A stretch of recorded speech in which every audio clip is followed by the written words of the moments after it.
Matapos ang higit isang dekadang pagkakakulong sa Indonesia, magkakasama ng magpasko si Mary Jane Veloso at kanyang pamilya dito sa Pilipinas. Formal na ring hiniling ng kanyang ina kay Pangulong Bongbong Marcos na bigyan ng clemency si Mary Jane. Ang buong detalye sa agenda report ni Hannah T. Hannah? Corina, himala daw para sa pamilya Veloso ang makasama si Mary Jane ngayong Pasko. Ito kasi ang unang pagkakataon sa 15 years na magkakasama na sila para sa mahalagang okasyon kagaya nito.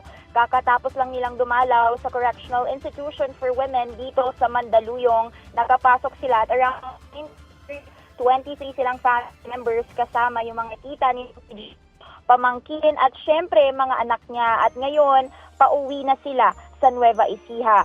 Kahit sa piitan sila nag-celebrate, isa itong home-cooked na Pasko. Kumbaga, may sinigang na baboy, tinumis, spaghetti, salad, ube halaya at kakanin. Lahat ito request ni Mary Jane na dinala nila sa CIW. Hiniling din niya ang mga damit at kutsyon, toiletries dahil binigay niya na sa kanyang mga kasama sa Indonesia ang halos lahat ng kanyang gamit.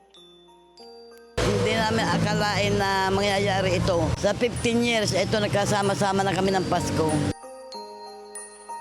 Plano ni sa susunod buwan para naman sa kaarawan ni Mary Jane sa January 10. Pero nilimitahan na ng CIW ang bilang ng pwede lang.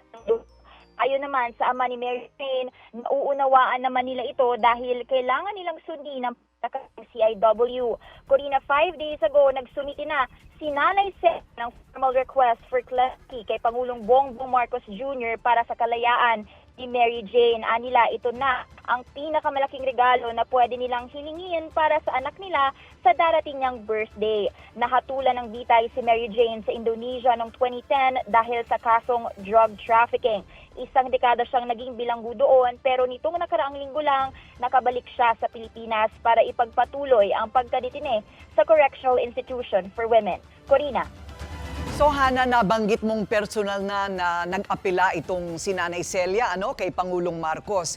Ano ba ang nilalaman ng clemency request ng pamilya Veloso?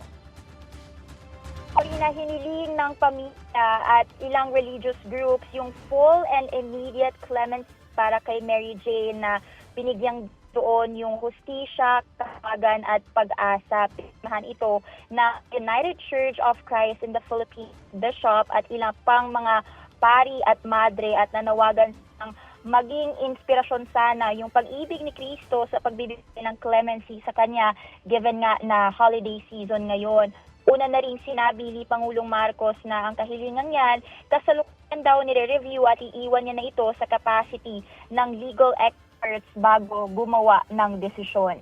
Balik sa'yo, Corina. Okay, maraming salamat sa'yo, Hannah T.